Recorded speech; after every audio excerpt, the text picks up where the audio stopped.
Hey guys, tonight we are venturing into an unusual yet quietly fascinating corner of history, the world of toilets and privacy rituals in Edo-era Japan.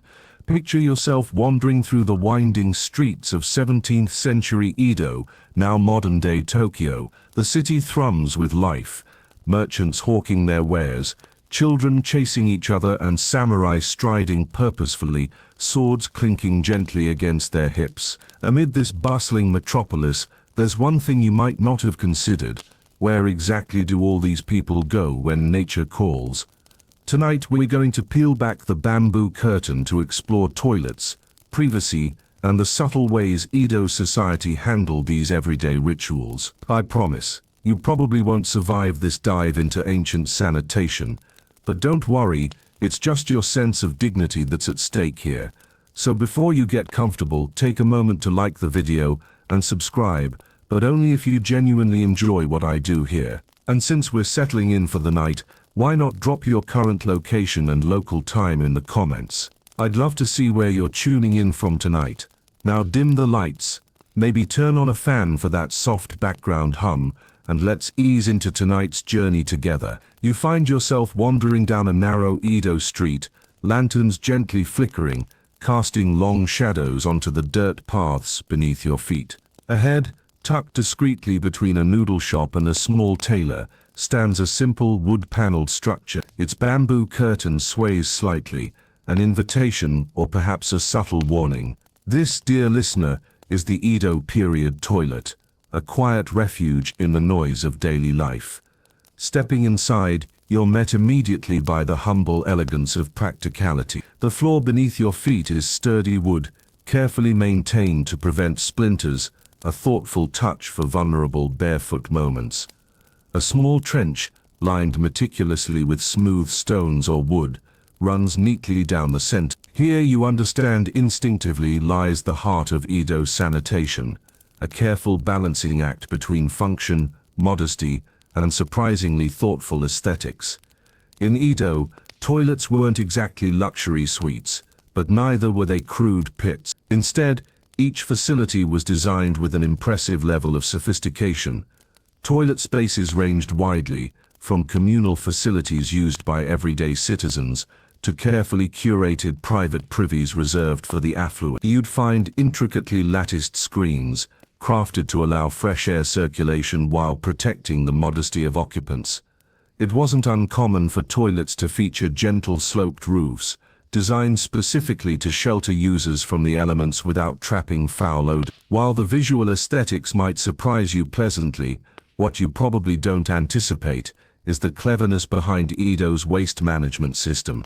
Beneath the elegantly simplistic surface lies a meticulous process. Every day, often under cover of darkness, night soil collectors quietly swept through the city, gathering human waste for redistribution as valuable fertilizer, a strangely poetic form of recycling, you might think. And thinking of thoughtful details, consider the gentle rustle you hear as you reach for something to tidy yourself up after your business. Instead of fluffy toilet paper, Edo citizens relied on surprisingly diverse alternatives. Small scraps of wood, carefully smoothed to avoid injury, large, lush leaves, hand-picked for their softness, even pieces of recycled cloth, each had their place. While you might cringe slightly at the notion, residents likely appreciated this resourcefulness. After all, no one wants splinters in places we dare not speak of. Of course, the idea of privacy in Edo toilets was somewhat fluid. Pun only mildly intended. While private facilities were the norm for the wealthier citizens, communal toilets were widespread. Historians still debate whether these communal toilets fostered a sense of community and collective responsibility, or just created prolonged awkward silences, filled with politely averted eyes and hesitant small talk. Imagine sitting side by side, offering polite bows while contemplating the weather, perhaps not the most comfortable image, but undeniably part of the fabric of Edo daily life.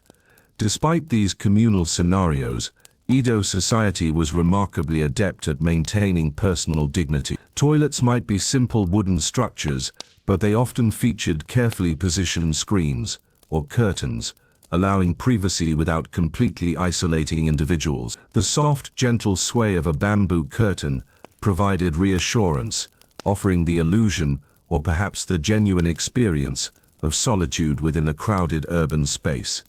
Now you might be wondering, how exactly did the samurai handle these ordinary moments? These respected warriors of Edo society were, after all, human beings just like everyone else, despite their fierce reputation and carefully cultivated image of stoicism. Samurai toilets reflected their deeper values of discipline and restraint. Even in private moments, samurai maintained an aura of quiet dignity. It wasn't merely about etiquette, it was about embodying honor in every facet of life, even the mundane. But tonight is not merely about architecture and functionality, it's about finding a kind of quiet humanity hidden within history's folds. Toilets, after all, might seem an odd place to search for profound truth. Yet it's precisely in these simple private moments that we find Edo's careful balance between public appearance and private dignity, a dance we're still perfecting today, though perhaps with more porcelain and plumbing. So next time you're comfortably seated on your sleek modern toilet, probably scrolling absent-mindedly through your phone, remember tonight's journey. Imagine yourself instead on those wooden seats, beneath roofs gently sloped to shield you from rain, using leaf fragments carefully selected for their softness. Maybe you'll smile just a little, grateful for modern comforts, but with newfound appreciation for Edo's understated elegance in the simplest of daily rituals. Tonight's story has only just begun, so stay close as we continue down these quietly fascinating paths, peeling back more layers of Edo's surprisingly sophisticated world of sanitation and dignity. Leaving behind the gentle sway of bamboo curtains and humble wooden seats, your mind naturally drifts toward the samurai, figures etched permanently into the collective imagination. Samurai, those disciplined warriors of Edo, Japan, were admired for their precision, courage, and unwavering honor, but beneath their fierce facade and iconic armor lay quiet, deliberate rituals, especially concerning privacy. Tonight, as you settle deeper into the comfort of your bed, let's softly explore the subtle, almost poetic practices samurai engaged in, even in moments as seemingly mundane as visiting the toilet. Picture yourself in a stately Edo mansion. It's early morning. The sky outside is just beginning to blush pink and gold, promising warmth but still holding a touch of the night's coolness. You glide quietly along polished wooden corridors, the scent of incense lightly hanging in the air, a familiar fragrance chosen to mask odors discreetly, another quiet nod to the importance of dignity. In a distant room you hear the gentle rustle of fabric, barely audible, a whisper of cloth against skin. These delicate sounds are clues, quiet markers of samurai routines happening all around you. Unlike commoners, who often shared communal spaces, samurai typically enjoyed the privilege of more personal quarters. But even their private facilities were carefully curated, reflecting broader Edo ideals of refinement, cleanliness, and honor. Samurai toilet rooms, or benjo, as they were elegantly termed, were often small yet thoughtfully appointed. Bamboo or paper screens gently filtered daylight, providing just enough illumination without sacrificing modesty. On the floor, polished cedar wood offered warmth beneath bare feet, a subtle comfort even in life's briefest moments. Now, before you drift into imagining porcelain luxury, understand that these spaces, while tasteful, remained fundamentally simple. The samurai embraced simplicity as a virtue, rejecting excessive ornamentation for dignified minimalism. The toilet itself was often a humble wooden seat suspended above an efficient collection pit. Yet despite its basic function, each benjo was meticulously cleaned and maintained, a task typically delegated to trusted servants, demonstrating the samurai's deep respect for cleanliness. Imagine a samurai quietly seated, fully aware of maintaining an impeccable posture, even here. This wasn't mere vanity. It was a deeply ingrained expression of self-respect. Historical anecdotes note samurai deliberately arranging their attire beforehand, carefully folding their sleeves and tucking their hakama, the wide-legged trousers, securely aside, ensuring that no accidental disgrace occurred. Such deliberate care was an extension of their warrior ethos, demonstrating mindfulness and dignity at every possible moment. But samurai rituals extended beyond just careful clothing arrangement. They included personal practices reflecting deeper spiritual belief. Many samurai followed Zen Buddhist principles, which placed significant emphasis on cleanliness and purity, both physical and spiritual. Even the act of using the toilet could become a mindful exercise. Samurai would quietly recite short Buddhist sutras or mantras during these private moments, turning something mundane into an opportunity for reflection and self-awareness. Here's an amusing mental picture for you. A fierce samurai quietly murmuring a mantra while delicately perched on his benjo seat, sword leaning respectfully against the wall beside him. It's simultaneously dignified and comically human. An image you might secretly enjoy imagining next time you're stuck in traffic or impatiently waiting in line. Remember, no matter how intimidating they appeared in public, samurai were still people who embraced quiet moments of humanity when no one was watching. Interestingly, historians still debate whether samurai deliberately limited conversation during these private rituals. Some argue that strict silence was observed to maintain dignity, while others suggest quiet conversation among trusted samurai might have been common, especially in shared facilities at military barracks or on campaign. Imagine the whispers exchanged. A subtle camaraderie formed even in these brief interludes, hidden from public view. Now let's gently shift our gaze toward hygiene practices, equally thoughtful and reflective of the samurai's broader life philosophy. You may be surprised to learn that samurai didn't rely solely on Edo-era toilet paper substitutes like commoners. Instead, they preferred more refined alternatives, such as specially prepared rice paper, soft and absorbent, carefully stored nearby. Occasionally, smooth silk scraps might have been employed by higher-ranking samurai, though this would have been a discreet luxury rather than common practice. Samurai were also keenly aware of their odor. They regularly washed their hands, using simple basins of clean water strategically placed near benjo doors, a precursor, perhaps, to today's bathroom sink rituals. This quiet attention to cleanliness reinforced the samurai's broader commitment to discipline, respect and purity, blending personal hygiene seamlessly with their overall way of life. Moreover, fragrance played an unexpected, yet important role. Many samurai used discreet herbal pouches, carrying gentle scents like sandalwood or camphor, tucked carefully into their clothing. These fragrances not only masked any residual odors from necessary visits, but served as gentle reminders of purity and refinement. Picture a samurai moving gracefully through his day, subtly scented with sandalwood, his every action, even the simplest, reflecting careful thought and dignity.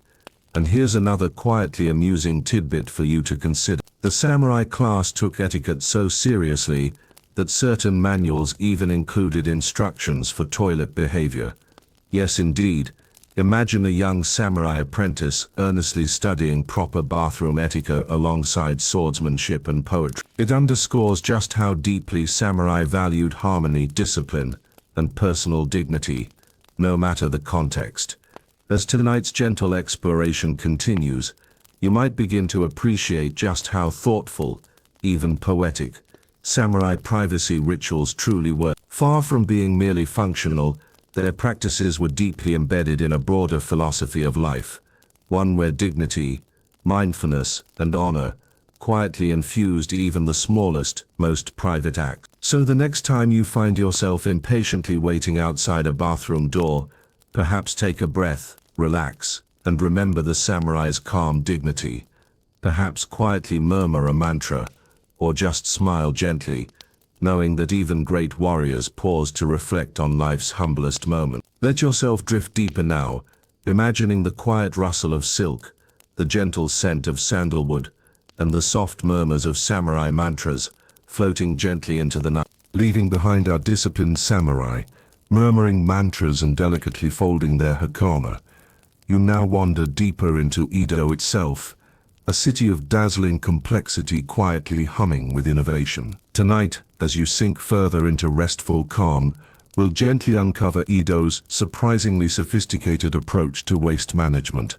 A system so subtle and refined, it quietly helps sustain one of the largest cities in the pre-modern world. Picture yourself strolling once more down Edo's bustling streets, now illuminated softly by flickering lanterns. The air is thick with the mingled scents of roasting chestnuts, simmering noodles and faint traces of incense drifting from distant temples. The paths beneath your feet, though dusty, are remarkably tidy. In fact, looking around, you realize Edo is curiously clean for such a densely packed urban center. At this point you might softly wonder, how did a city teeming with over 1 million residents manage to remain so impressively clean without modern sanitation? The secret lies in an ingenious yet quietly efficient system of waste collection and recycling, one of Edo's finest hidden innovations. Far from being merely about cleanliness, this sophisticated process was crucial for the city's survival and the quiet thriving of its residents. Every evening, as the sun dipped gracefully below Edo's rooftops, casting long, gentle shadows across narrow alleys, a particular group of individuals began their silent, almost invisible work. Known respectfully, though perhaps not glamorously, as night soil merchants or corsatori, these workers performed essential yet rarely acknowledged duties. With careful efficiency, they moved from neighborhood to neighborhood, quietly emptying public and private latrines into large wooden buckets, carried neatly upon sturdy shoulder poles. If you pause to consider their job closely, you might briefly wrinkle your nose, imagining the less than pleasant odors accompanying these nighttime endeavors. Yet Edo's night soil collectors executed their roles with remarkable skill and discreetness, rarely disrupting the peaceful rhythms of city life. Indeed, their vital role transformed waste from mere refuse into a valuable commodity, a subtle alchemy of sorts, quietly underpinning Edo's impressive urban success. And here's a quirky fact for your sleepy amusement. Night soil was so valuable as fertilizer that theft of buckets became a genuine issue. Yes, believe it or not, residents sometimes awoke to discover their carefully stored waste missing overnight, prompting quiet outrage and even official complaints to local magistrates. It's hard not to smile at this odd historical image, a serious samurai politely lodging a formal complaint over stolen night soil.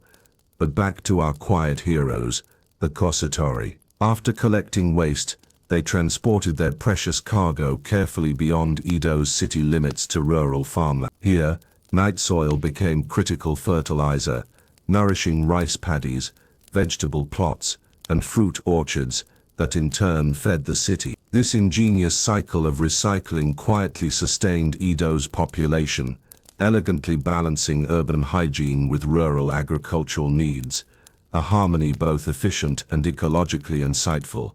You might wonder about the social status of these night soil collectors. While their work was undeniably vital, their profession placed them near the bottom of Edo's strict social hierarchy, an ironic twist, given their immense contribution to the city's health and prosperity. Still, within their quiet dignity, these workers maintained meticulous routines, moving through the night without complaint or fanfare, performing tasks that enabled Edo to flourish.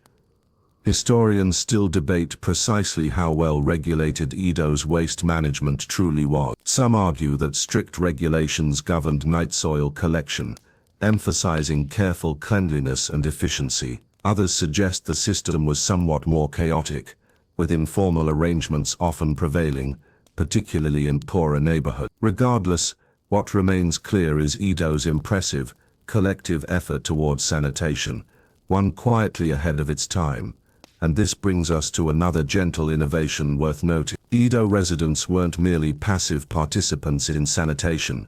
Rather, each citizen quietly contributed to the city's cleanliness. Homes and businesses maintained their latrines diligently, mindful that night soil was a resource too valuable to waste. Even wealthy residents, those who could afford private facilities, ensured their toilets were kept clean, knowing the importance of hygiene extended beyond their immediate environment. In the more humble sections of Edo, communal latrines were frequently maintained cooperative. Neighborhood groups took turns ensuring facilities stayed tidy, neatly organized and odor-free, or at least as odor-free as possible, given the circumstances. Consider the camaraderie, quietly fostered through such collective responsibility, neighbors softly greeting each other in passing, while attending to communal tasks.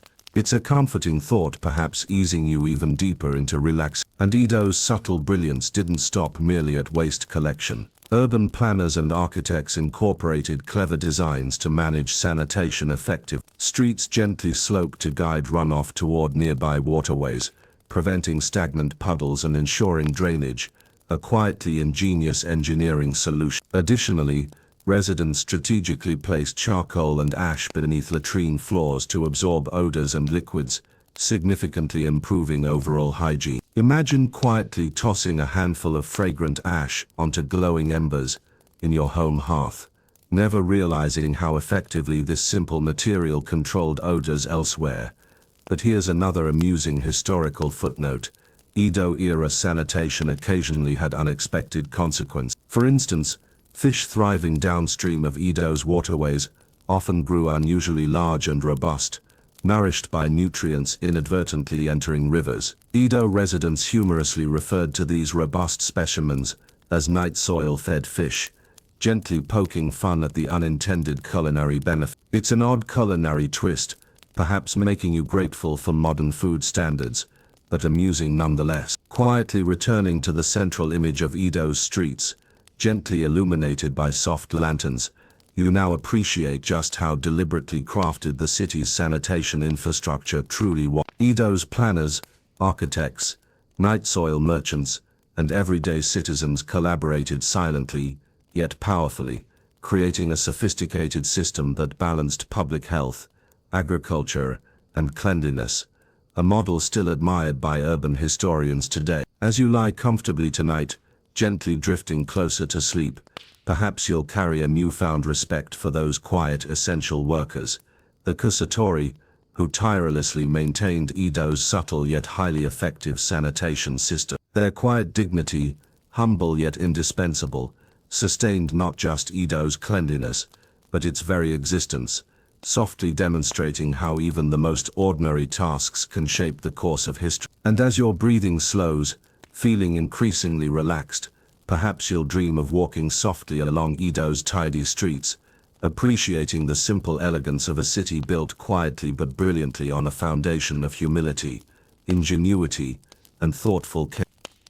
Leaving Edo's meticulous sanitation behind for a moment, your mind drifts deeper into the gentle rhythm of nightfall, embracing a more humble yet equally essential figure in Edo's quiet nightly ballet, the night soil merchant.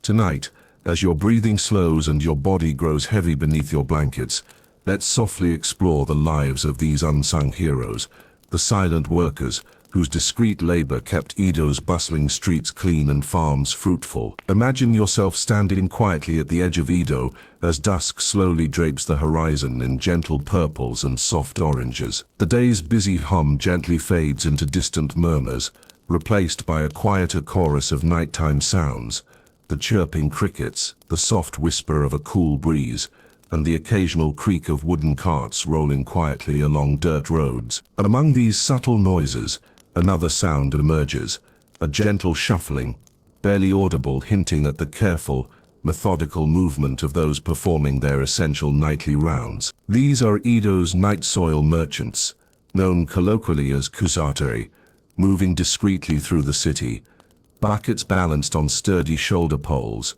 their steps measured and precise. They don't call out their wares like street vendors.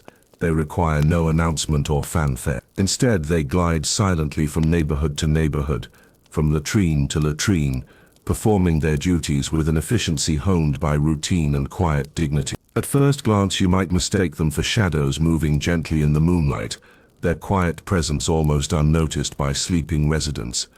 Yet their nightly ritual is essential to the city's delicate balance of cleanliness and sustainability. Each night soil collector knows exactly which houses to visit, which neighborhoods require special attention, and which buckets contain particularly valuable fertilizer, a subtle knowledge born of experience and careful observation. You might softly wonder about their personal lives. Who exactly were these people who willingly undertook such quiet yet critical work? In Edo society, night soil collectors typically came from lower social classes, often peasants or former farmers, seeking steady work in the city. They might not have held prestigious roles in society, yet their labor was indispensable, quietly acknowledged by those who understood its value. Historians note that night soil merchants operated under strict if informal codes. Routes and territories were gently respected. Disputes were rare, as merchants quietly cooperated to ensure efficient and fair distribution. Imagine them softly nodding to each other in passing, acknowledging mutual respect without the need for lengthy conversation. After all, when dealing with buckets of human waste, brevity in conversation was perhaps a wise and welcome policy. Curiously, night soil merchants were also entrepreneurs, their humble profession a quiet path to economic independence. Far from merely disposing of waste, they actively marketed it, carefully negotiating with rural farmers, eager to purchase this nutrient-rich fertilizer. Indeed, good night soil was highly sought after, so much so that wealthy farmers frequently paid premium prices, quietly securing long-term contracts to ensure steady supplies. Here's a quirky image for your restful amusement. Edo-era advertisements discreetly painted on wooden boards near farms, subtly extolling the virtues of particular night soil supply. Imagine farmers thoughtfully debating the merits of one merchant's product over another, as if choosing between artisanal cheeses or fine wines, a peculiar but delightful historical mental image. But let's gently explore deeper still. Night soil merchants not only collected waste, they transformed it. The quiet magic lay in careful fermentation techniques, employed to reduce odors and enhance fertilizer quality. Merchants would store collected waste in special pits, mixing it skillfully with rice husks, straw, or wood ash, gently fermenting it over weeks or months to create a richly potent fertilizer, valuable for crops and coveted by farmers. This quiet alchemy reveals an impressive level of expertise and subtle sophistication hidden beneath the humble surface of their trade.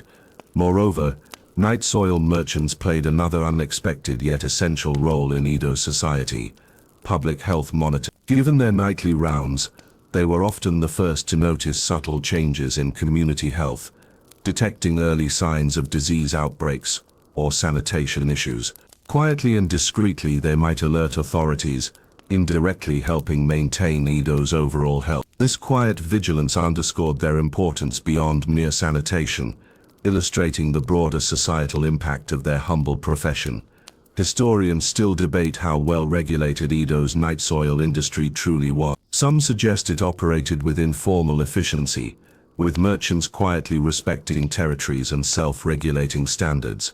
Others believe local authorities imposed strict oversight, ensuring merchants adhered closely to cleanliness and sanitation protocol. The truth probably lies softly somewhere between an informal, yet effective system quietly thriving beneath Edo's surface, rarely requiring official intervention. One particularly charming historical anecdote reveals that night soil collectors sometimes developed friendly relationships with city residents. Regularly visiting households on their routes, merchants might quietly exchange brief pleasantries, offering subtle insights or advice, perhaps mentioning upcoming festivals, seasonal weather predictions, or agricultural tips. These simple exchanges gently knitted Edo's community together, subtly fostering bonds of mutual respect and interdependence, quietly woven through shared daily interactions. Yet despite their vital role, night soil merchants remained socially invisible. Rarely mentioned openly, they quietly performed their essential tasks without recognition, leaving behind no heroic tales or monuments, only a cleaner, healthier city, and quietly thriving farmland as their legacy. Perhaps this quiet anonymity was intentional, reflecting Edo society's broader attitudes toward modesty, dignity, and the subtle virtue of necessary work performed without expectation of praise. As you drift ever closer to peaceful sleep, consider gently how many essential tasks remain similarly unnoticed today, performed quietly, efficiently, and humbly by people whose quiet dignity sustains our lives in ways we rarely pause to acknowledge. So tonight, let yourself quietly appreciate Edo's gentle night soil merchants, the Kusatori, whose humble labor sustained an entire city. Perhaps in your dreams, you'll softly walk alongside these silent figures, appreciating the dignity, ingenuity and quiet strength embedded in their nightly routine. And when morning softly arrives, bringing with it a fresh new day, perhaps you'll look around your own world with renewed appreciation for those whose quiet work subtly yet profoundly shapes daily life. Rest now, dear listener, comforted by this gentle reminder that history quietly whispers through even its humblest chapters, guiding us toward deeper understanding and gratitude as we drift into restful dreams. You've already glimpsed the gentle sweep of bamboo curtains and the soft glow of lantern-lit corridors, but now it's time to settle more deeply into the world of samurai privies, spaces where honor, etiquette, and the subtlest social codes quietly intersect with nature's call. Imagine yourself once more in a sumptuous samurai residence, polished wood underfoot, and screens of rice paper diffusing dappled daylight. Each element here is arranged with deliberate care, as is the chamber dedicated to life's most private necessity. Sliding open a shoji screen, you step into the samurai benjo, a room no larger than a tatami mat or two. Its modest dimensions belie its importance. This is not merely a place to relieve oneself, but a sanctified space reflecting the warrior's unbroken commitment to discipline and respect. Notice the careful placement of every object. A low wooden seat projects just above the floor, its grain polished smooth by countless visits. You might think such simplicity wouldn't demand ceremony, but in samurai culture, even simple acts become opportunities to honor tradition. First, you observe attention to attire. Before approaching the seat, a samurai would shift his left hand to adjust his kimono's folds, ensuring that the Monte's family crest embroidered subtly on the chest remains perfectly aligned, even as kimono and hakama are deftly tucked aside. You can almost hear the soft rustle of silk as each fold is arranged. Maintaining proper posture wasn't vanity, it demonstrated unwavering self-control and respect for the environment.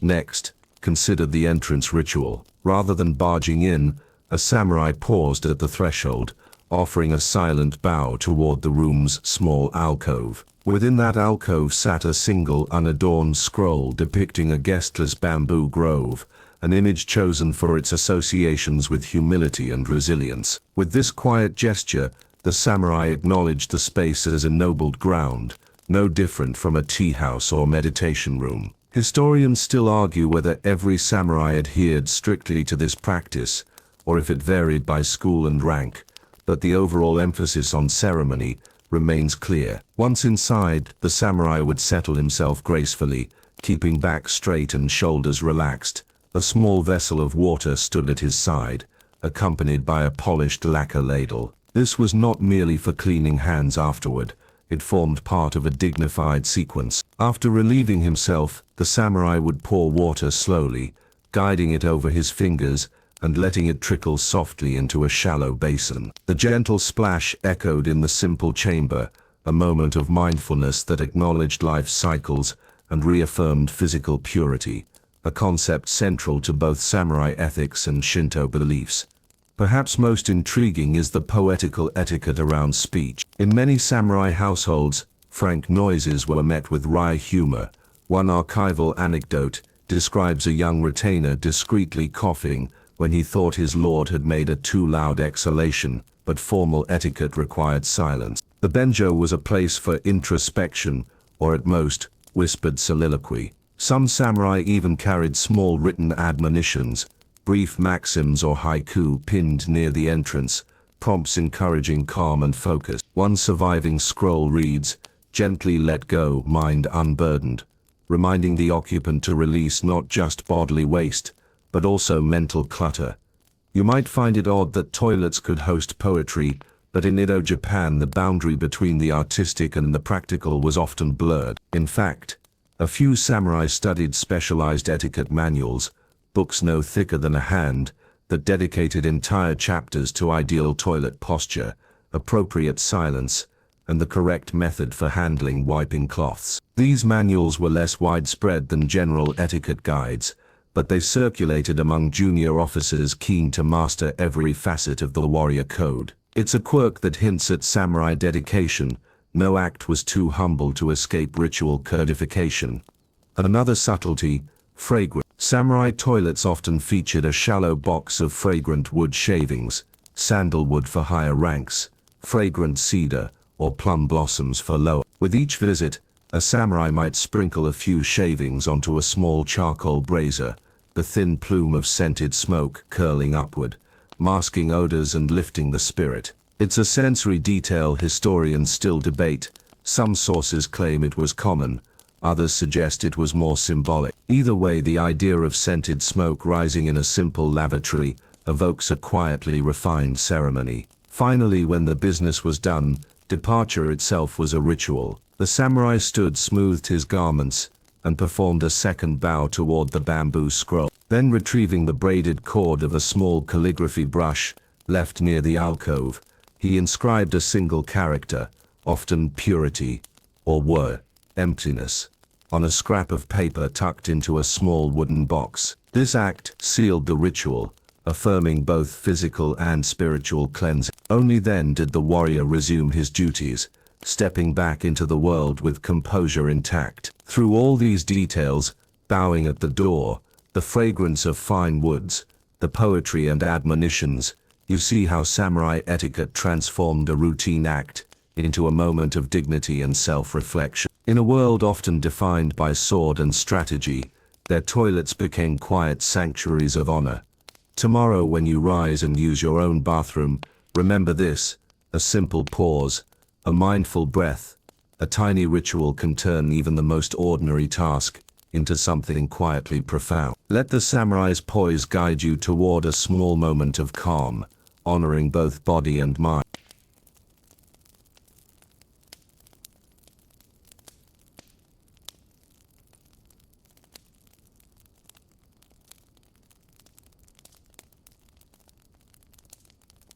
You gently drift from the refined world of samurai rituals to a quiet crossroads of Edo society, the communal toilets. These shared facilities presented a fascinating intersection of practicality, social dynamics, and subtle awkwardness, prompting historians into quiet yet passionate debates. As your breathing slows even further, let's softly step into this communal world, easing into the gentle hum of Edo's daily life. Picture yourself stepping lightly onto a simple wooden platform in a modest neighborhood of Edo, perhaps near a bustling market street or nestled behind rows of quiet clustered houses. Here stands the communal toilet, a humble structure carefully constructed from aged but sturdy wood, gently weathered by daily use and exposure to the elements. No ornate screens or perfumed smoke greet you here, just the quiet practicality of everyday life. At first glance, you notice the thoughtful simplicity of Edo architecture. These communal spaces were typically open air, partially sheltered by gently sloped roofs, designed to shield occupants from rain without trapping odors. Beneath your feet, neat wooden planks, polished smooth by countless footsteps, run in tidy rows above carefully maintained trenches or pits. The arrangement encourages airflow, quietly helping to minimize the unpleasantness often associated with such places. Yet it's not the design alone that interests you tonight. Rather, it's the subtle dance of etiquette and awkwardness Edo residents navigated daily. Communal toilets, after all, were spaces where privacy met social necessity. Neighbors, merchants, artisans, each arrived quietly, taking their places side by side in calm, if slightly tense, coexistence. Edo society prized politeness and courtesy. Even here, gentle bows and soft murmurs of greeting were exchanged, quiet gestures acknowledging shared humanity and delicate dignity. Historians still argue whether these communal toilets strengthened community bonds or simply amplified social awkwardness. Imagine briefly sitting shoulder to shoulder, carefully avoiding direct eye contact, perhaps softly clearing your throat, or commenting quietly on the weather. Was this communal space an opportunity for subtle bonding, a place where neighbors quietly reinforced social ties? Or was it simply tolerated, each occupant politely waiting for the moment when dignity could be restored through departure?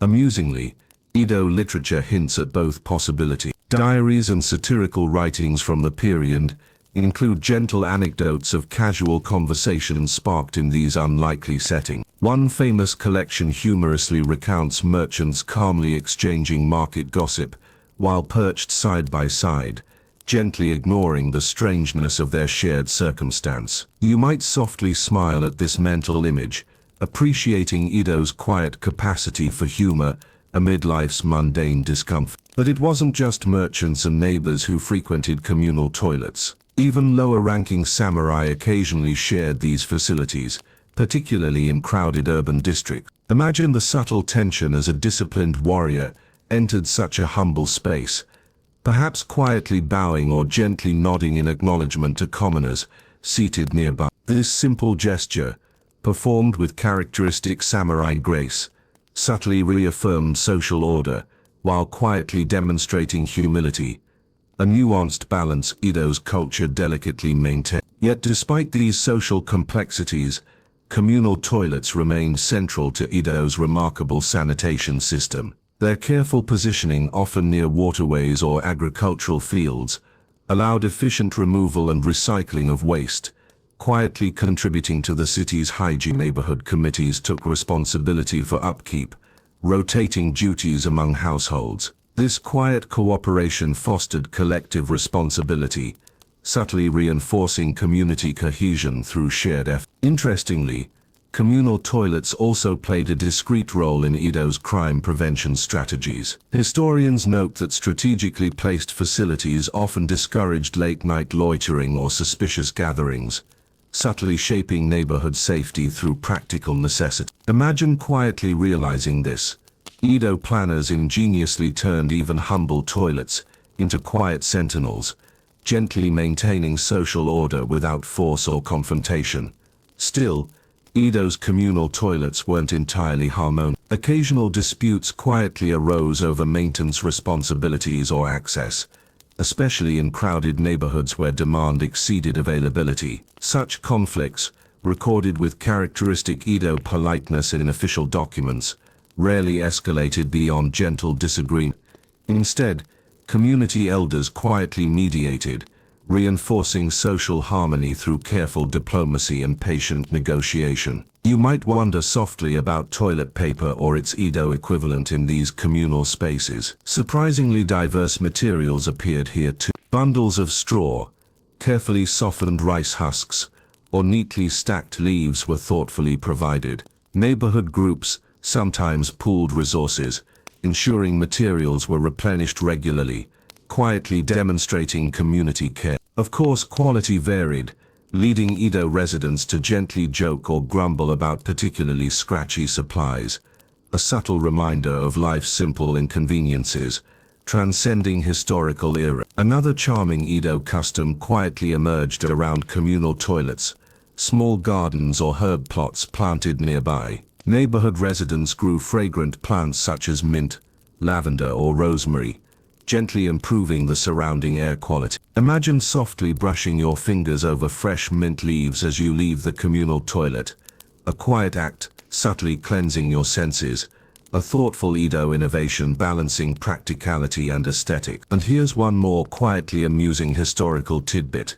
In some neighborhoods, particularly prosperous merchants or generous residents sponsored public toilets as charitable acts. Their subtle generosity, demonstrated through practical provision rather than flashy donations, quietly enhanced their local reputation. Such sponsorship subtly reinforced community gratitude, ensuring long-term goodwill through the humble yet essential gift of sanitation. As you softly relax even further, perhaps you begin to appreciate how communal toilets, with all their gentle awkwardness, subtle diplomacy and quiet cooperation, embodied Edo's broader social value. In these humble spaces, residents negotiated dignity, modesty and community responsibility daily, softly demonstrating Edo's quiet brilliance in harmonizing individual needs with collective well-being. Tonight, let yourself drift gently into restful sleep, perhaps dreaming softly of strolling through Edo's neighborhoods, gently greeting neighbors and quietly sharing subtle smiles as you navigate life's simple yet profound routine. Remember how even communal toilets subtly wove communities together, gently reminding us that dignity, humor, and quiet cooperation flourish even in the most unexpected places. Rest now, appreciating history's gentle whispers and quiet lessons, softly guiding you toward restful dreams. As you drift gently through Edo's communal spaces and quiet samurai rituals, your thoughts settle onto an intriguing detail, rarely mentioned but ever present: toilet paper, or rather, its curious Edo-era substitutes. Let your breathing soften further, and together we'll quietly explore the creative, sometimes questionable methods Edo residents employed in their most private moments.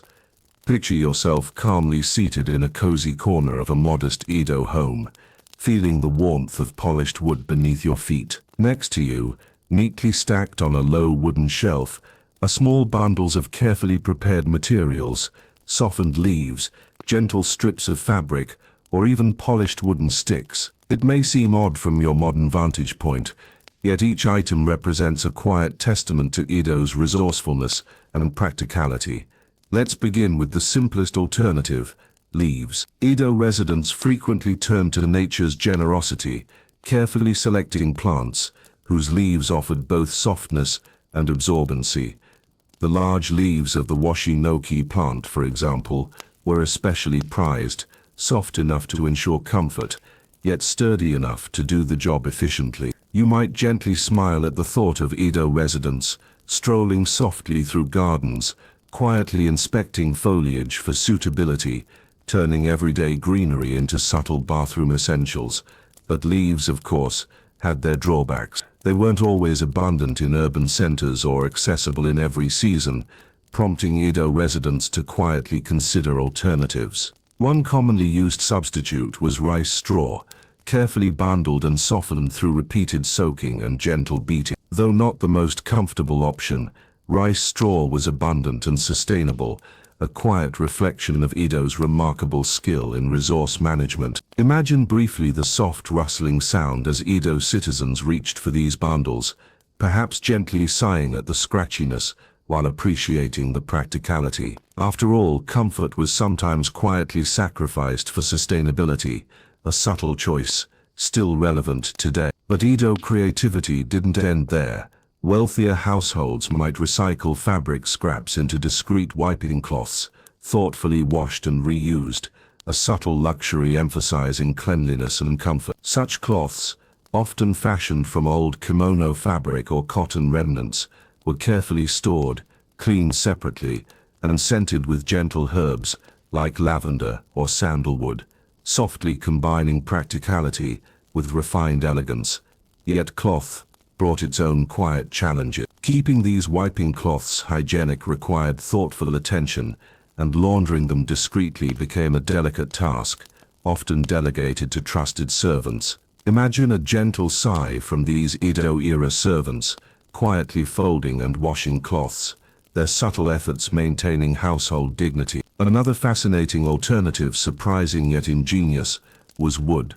Edo residents sometimes employed smooth wooden spatulas or sticks, delicately polished to avoid splinters. These wooden tools, known gently as chugi, were often lacquered or carefully sanded, subtly blending aesthetics with functionality. It might be difficult not to softly chuckle at this unusual choice, picturing Edo residents quietly debating the merits of particular wood types: cedar for fragrance, bamboo for flexibility, oak for durability.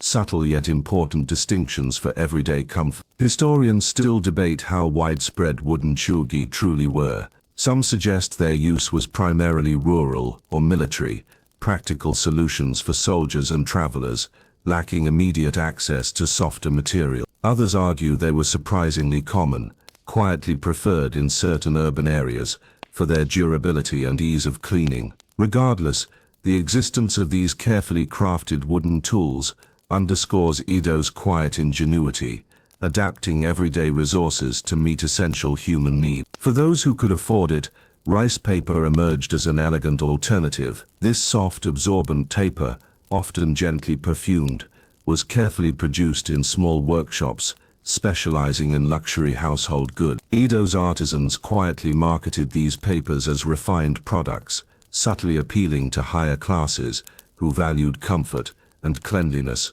above practicality. You might gently imagine Edo merchants proudly displaying rice paper bundles in shop windows, quietly promoting their superior softness, another amusing yet charming historical image. Yet perhaps most charmingly quirky among Edo's toilet paper substitutes was, in regions near temples or forested areas, residents occasionally employed soft, naturally absorbent moss, gathered quietly from shaded woodland floors. Carefully cleaned and gently dried, moss provided surprising comfort and absorbency, though its use remained quietly rare, largely restricted to rural or mountainous areas. Still, the thought of moss as toilet tissue softly highlights Edo residents' gentle inventiveness and close relationship with nature. Amusingly, Edo residents quietly debated the merits and drawbacks of these materials, much like modern shoppers today, considering softness, absorbency, practicality, and environmental sustainability. One Edo-era poem humorously reflects on this quiet dilemma.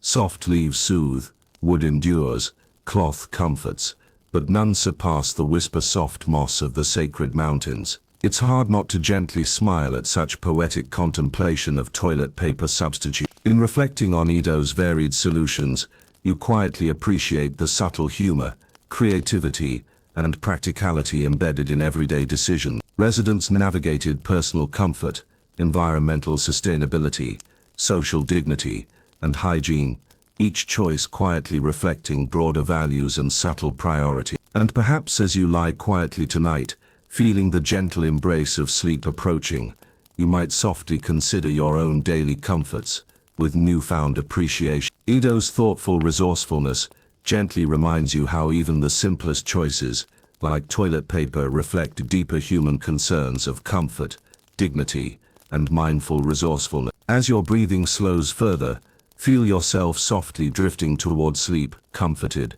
by the gentle humor and practical wisdom of Eden. Let your dreams quietly wander through mossy forests, softly rustling leaves, and carefully smooth wooden surfaces, reminders that everyday life quietly holds subtle lessons in creativity, humility, and thoughtful simplicity. Rest now, dear listener, and may your sleep be gentle and deep, guided quietly by history's subtle whisper. Having softly explored the quirky world of Edo-era toilet paper alternatives, your thoughts gently drift back toward the samurai, not to their battlefields or elaborate armor, but rather into the subtle realm of their personal hygiene. As you let your breathing deepen, we'll quietly wander through the often overlooked but fascinating rituals samurai practiced beyond the sword, simple yet refined gestures that silently reinforced their physical purity, spiritual discipline, and daily dignity. Imagine yourself quietly stepping once more into the serene surroundings of a samurai residence.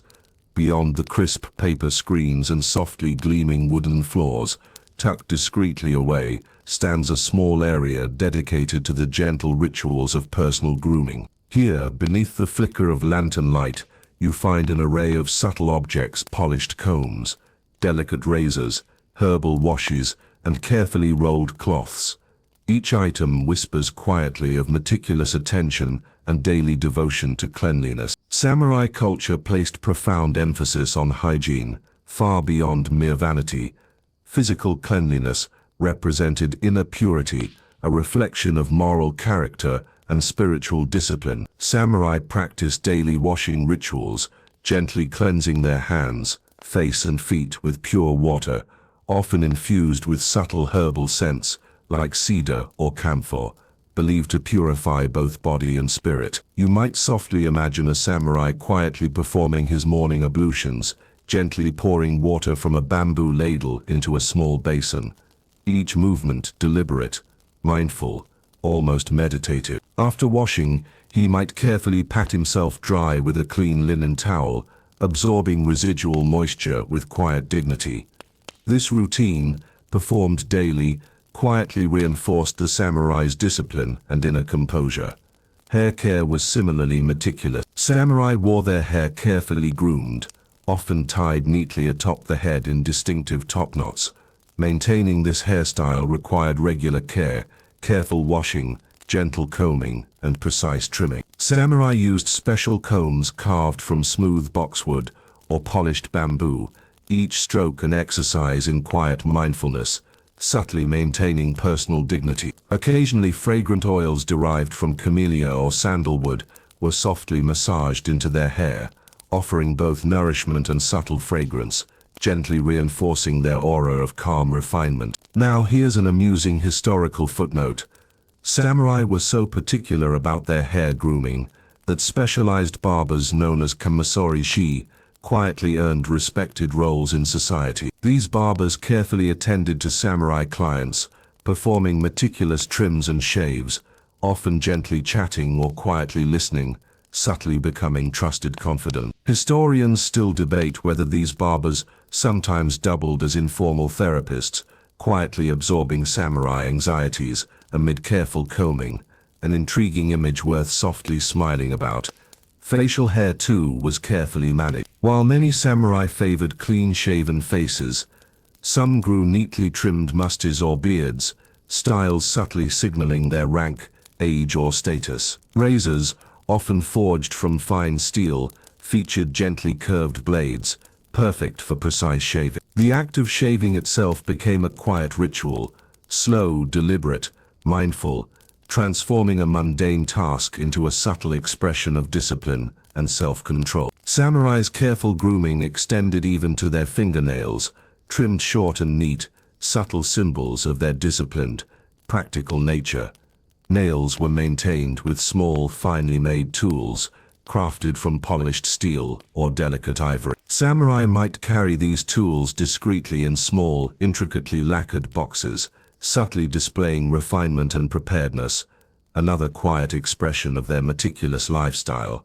Intriguingly, oral hygiene was also surprisingly sophisticated. Samurai frequently brushed their teeth using small sticks of fragrant woods, cedar, willow, or sandalwood, gently frayed at the end to form natural bristles. These primitive toothbrushes offered subtle cleansing combined with freshening fragrances, quietly maintaining oral health and social dignity. For additional freshness, samurai sometimes chewed aromatic herbs like mint or cloves, a quietly thoughtful practice softly echoing in modern breath.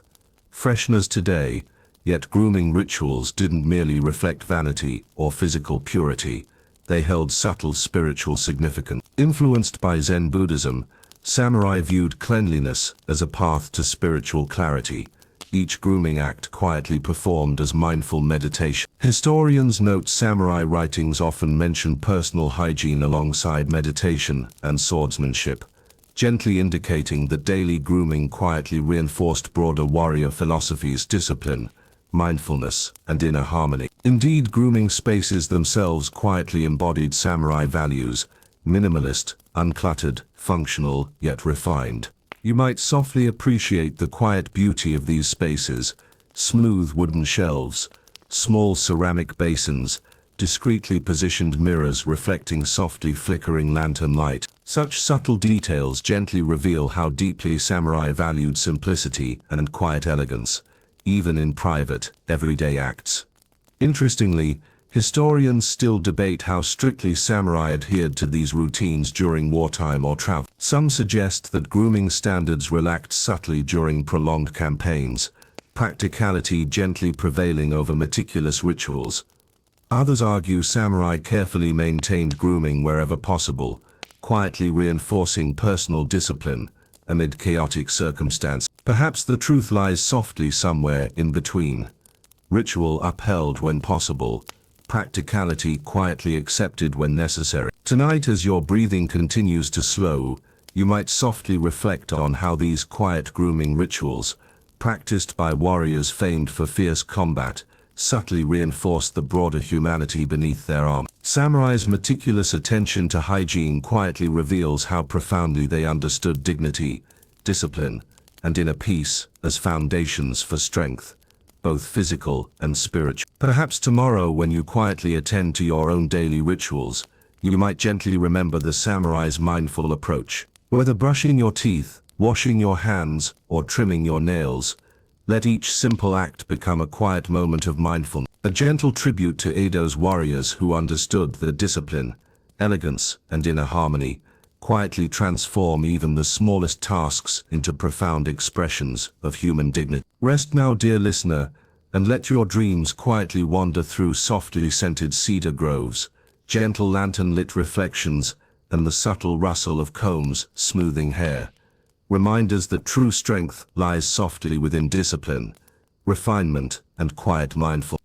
You've already tiptoed through bamboo-lined privies and witnessed the silent dignity of samurai, but now your journey carries you to another intimate corner of Edo life, the communal bathhouses known as sento. Picture the gentle hiss of hot water, the soft echo of footsteps on wet tile, and the mingled aroma of cedarwood and incense slipping through the steam. Tonight, as you sink deeper into your pillow, allow yourself to be transported to these warm, echoing spaces where personal boundaries blurred and quiet secrets sometimes bubble to the surface. Sliding open the wooden Noren curtain, you step into a mellow, steam-filled hall. Narrow wooden benches line the walls, each one worn smooth by countless visitors. Above, simple cedar beams support a gently sloping roof, its timbers still warm from days of sun. The floor beneath you is laid with stone, cooled ever so slightly by the trickle of water from wooden buckets. Every detail whispers of practical design. No gilded edges, no unnecessary ornamentation, just the unspoken promise of warmth and cleansing. Mainstream records tell us that by the mid-Edo period, sento proliferated across the city, serving as vital hubs for hygiene and social life. In a metropolis of over 1 million souls, individual bathing within homes was uncommon. Few residences possessed private tubs or reliable water sources, so communal bathhouses emerged as essential infrastructure. Residents of all classes flocked to these steamy retreats, washing away the grime of daily toil in unison. Historians still argue whether sento primarily functioned as pragmatic sanitation centers or evolved into sacred communal rituals that strengthened social cohesion. You step barefoot onto a slightly raised wooden platform and select a small lacquered stool. Behind you, a quiet chorus of gentle splashes and soft sighs rises as bathers ladle water from a narrow wooden trough. You settle onto your stool, heart quietly fluttering at the thought of undressing among strangers. Yet in Edo society such vulnerability was accepted. Politeness trumped modesty worries, and a shared understanding prevailed. Here, in this steamy cocoon, you were judged by the clarity of your water, not the lines of your body. A delightful fringe tidbit whispers to you now. Edo sento sometimes featured seasonal fragrances, with bathhouses releasing wisteria-scented steam in spring or plum blossom essence during winter festivals. And imagine the playful surprise as you lean forward inhaling a wisp of floral steam. Briefly convinced you've wandered into a sakura garden rather than a humble bathhouse. Customers apparently delighted in these subtle aromatics, joking that they'd emerged smelling more like a poet's dream than a busy merchant. Turning to your right, you see a wooden shelf stocked with little earthenware bowls of herbal paste, camphor, mugwort, even powdered tea, intended for gentle exfoliation. You scoop a palmful of pale green paste and massage it onto your skin, marveling at the cool tingle. It's a small luxury, a quiet reminder that self-care need not be grand. Nearby, a young apprentice scrubs the stone floor with earnest concentration, his brush strokes rhythmic like a Zen meditation practice, proof that even floor cleaning could slip into moments of mindful tranquility. As you stand to rinse off, you notice the murmured conversations swirling through the mist. Traders discuss rice prices, artisans debate the latest theater troupes, elderly neighbors trade gossip about the shogun's favored concubine. Yet the steam softens every word, rendering secrets gentle whispers. You might softly smile, imagining scandalous tales slipping from unguarded lips only to vanish like vapor, no lasting trace, save the faint echo in your memory. And here's a joke to lighten the mood.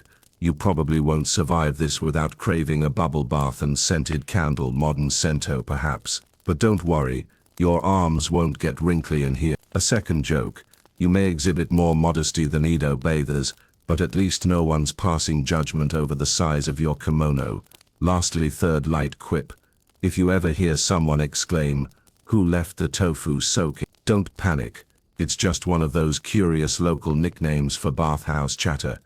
Despite the seemingly carefree atmosphere, Sento were also venues for subtle social performance. Patrons meticulously washed every inch of skin before entering the central soaking tub, an unwritten rule akin to bowing before entering a temple. Cleanliness signified respect for the space and for fellow bathers. Scholars still debate whether this practice originated primarily from Shinto purity doctrines or practical awareness of shared water hygiene, but either way, the ritual wash set a tone of mutual courtesy and calm. Stepping into the large communal pool, you feel the heat embrace you. The water's clarity astounds you, no eddies or drifting debris, testament to attendants who continuously drained and refilled tubs, sometimes as often as twice a day. In fact, some bathhouses advertised fresh as morning dew water, a claim that drew regular clients. You glance around at the gentle ripples distorting faces momentarily, reminders that identity like surface reflections could shift and soften in shared spaces. A quirky anecdote drifts to mind.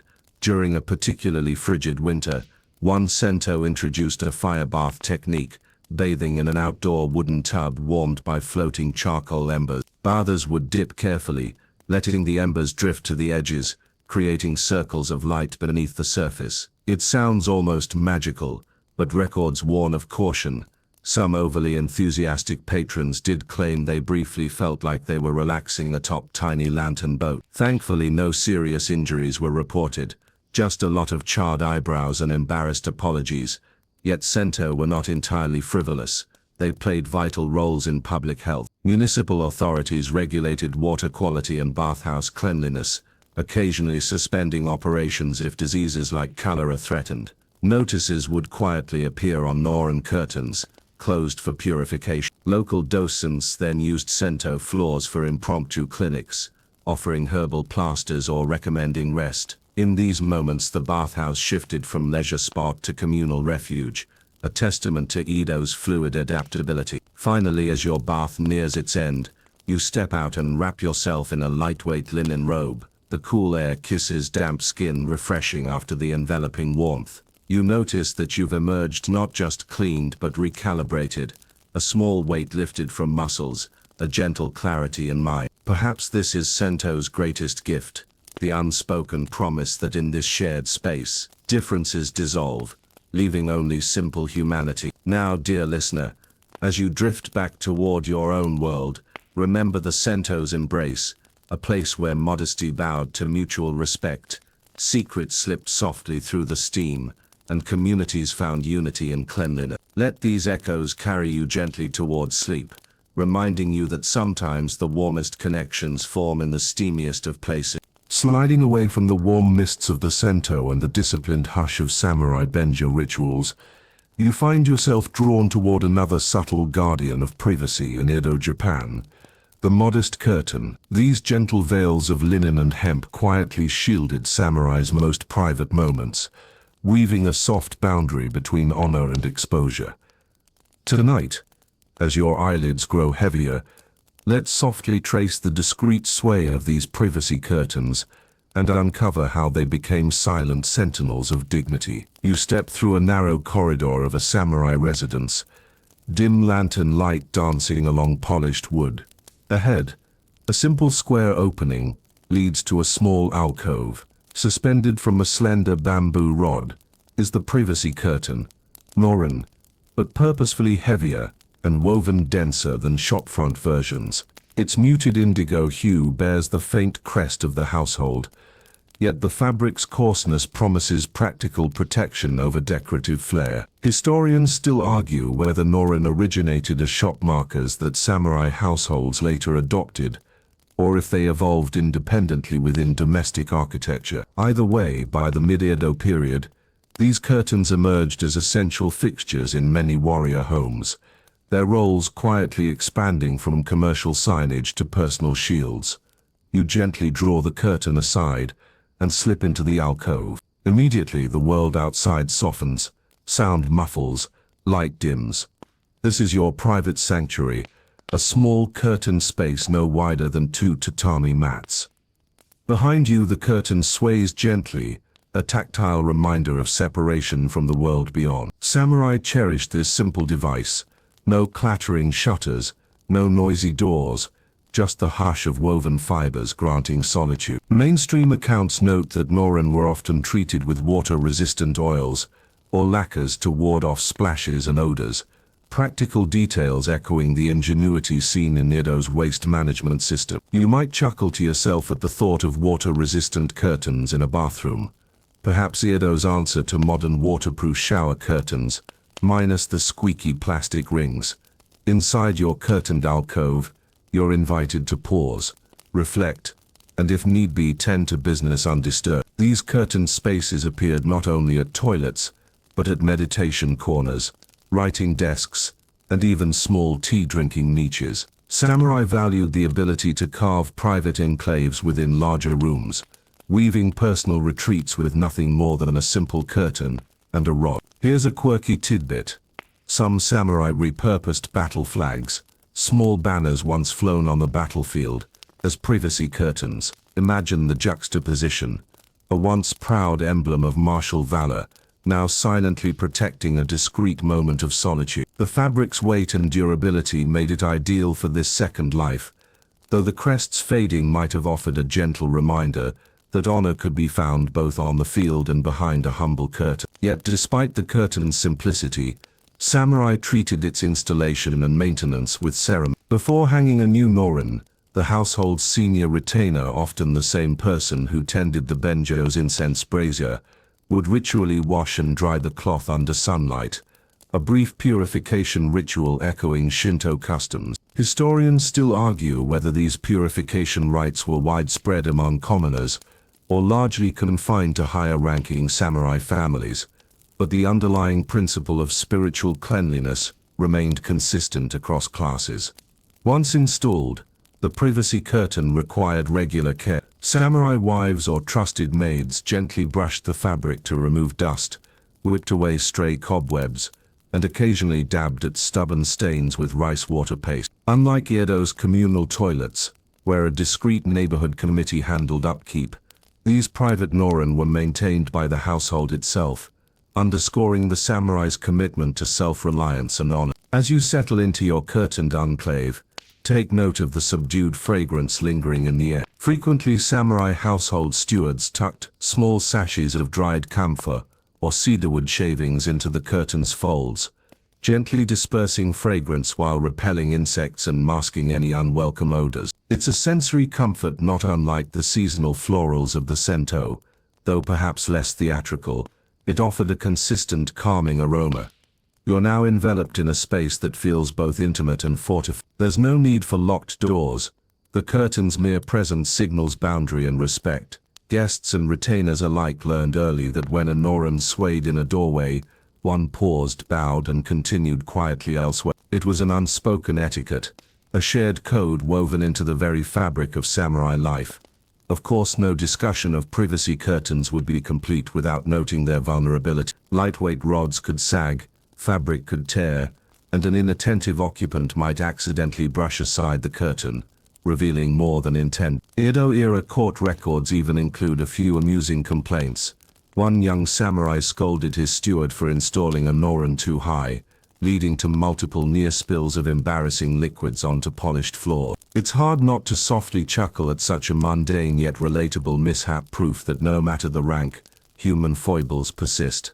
Despite occasional pratfalls, curtains remained preferred over rigid barriers. Their adaptability allowed samurai to reconfigure spaces for ceremonies, gatherings, or solitary reflection, all with minimal intrusion. Much like Edo's ingenious use of simple materials, charcoal ash to mask odors, or bamboo trenches to channel waste, privacy curtains showcased a shared cultural ethos, elegant solutions born of necessity, rooted in respect for resourcefulness. As your breathing slows, imagine yourself gently parting the curtain at day's end, folding it with deliberate care, and placing it neatly on a low shelf alongside bamboo poles. Tomorrow it will rise again at dawn's first light, waiting silently for its next duty, safe, serviceable, and ever modest.